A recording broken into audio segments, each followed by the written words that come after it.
Hi friends, இன்னைக்கு நம்ம சேனலில் ஒரு மினி விளாக் தான் பார்க்க போகிறோம். ஸோ மார்னிங்கே ரெசின் ஒர்க்லாம் கொஞ்சம் இருந்தது, அதை கம்ப்ளீட் பண்ணியிருந்தேன். தென் வந்து பார்த்தீங்கன்னா அந்த பலாப்பழம் உரிச்சு தரேன்னு சொன்னாங்க. நைட்டே கொஞ்சம் வந்து டேஸ்ட் பார்த்து வந்து நிறைய சக்கையாக தான் இருந்தது. சக்கப்பழம்னு சொல்லுவாங்களா எப்படின்னு தெரியல, ஆனால் பழம் எல்லாமே பெருசாக நல்லா இருந்தது. இந்த சக்கையை வந்துட்டு பார்த்தீங்கன்னா அதையுமே ஃப்ரை பண்ணுவாங்க.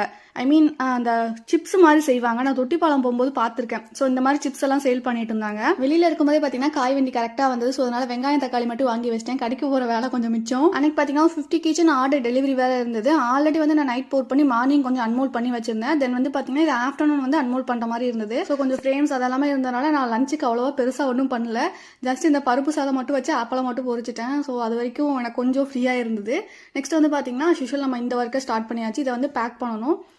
கீச்சன் எல்லாமே ஹேங் பண்ணிட்டு தென் வந்து இந்த மாதிரி கார்டு வச்சு கொடுத்துருந்தோம். இந்த கஸ்டமர் பர்த்டே ரிட்டன் கிஃப்ட்ஸ்க்காக நம்ம கிட்ட கீச்சன் ஆர்டர் பண்ணியிருந்தாங்க. ஸோ உங்க வீட்டு ஃபங்க்ஷனுக்கும் ரிட்டன் கிஃப்ட்ஸ் கொடுக்குறது கீச்சன்ஸ்லாம் வேணும், நம்ம கிட்ட ஆர்டர் பண்ணலாம். ஸோ அது மட்டும் இல்லாமல் மினியேச்சர் ஃப்ரிட்ஜ் மேக்னெட்டும் ரிட்டன் கிஃப்ட்ஸாக கொடுக்கலாம். வாட்ஸ்அப் நம்பர் டேக் பண்ணிக்க செக் பண்ணி பாருங்க. தேங்க்ஸ் ஃபார் வாட்சிங்.